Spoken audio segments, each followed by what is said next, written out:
Chapter 7 exercise 7.4 8th sum. A hemispherical bowl is filled to the brim with juice. The juice is poured into a cylindrical vessels.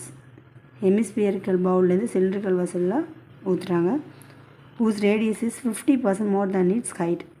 அதோட radius 50% அதோட height விட அதிகம்னு சொல்லியிருக்காங்க.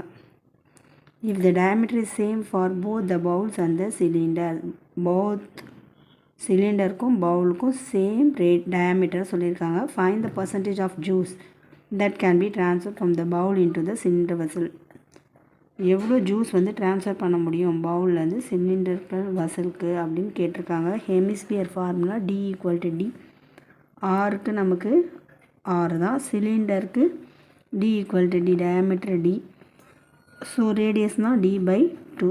R = R. என்ன சொல்லியிருக்காங்க? 50% of height plus H. Percentage கொடுத்ததுன்னா 50/100 1/2.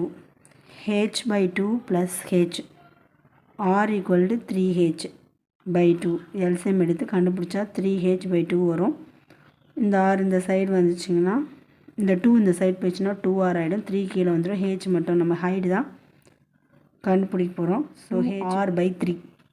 Volume of hemisphere equal to 2/3 pi r cube cubic units. Volume of cylinder equal to pi r square h cubic units. இதில் pi r square into 2r/3. இந்த ஹெச்சுக்கு நம்ம 2r/3 substitute பண்ணியிருக்கோம். Volume இருக்காங்க. So 2 pi r cube by 3. இப்போ நம்ம என்ன பண்ண போகிறோம்? ஃபஸ்ட் ஈக்குவேஷன் செகண்ட் ஈக்குவேஷனையும் கம்பேர் பண்ண போகிறோம். First equation 1 = 2. 1 and 2 கம்பேர் பண்ண போகிறோம். Volume of hemisphere equal to volume of cylinder. Volume of ஹெமிஸ்பியரும் சிலிண்டரும் 1. ஸோ அப்போ எவ்வளோ ஜூஸ் ட்ரான்ஸ்ஃபர் பண்ணியிருக்க முடியும்? 100% of juice can be transferred. இது உங்களுக்கு க்ரியேட்டிவ் கொஷினாக கேட்டால் கேட்கலாம். ஸோ ஒர்க் அவுட் பண்ணி பாருங்கள். All the best.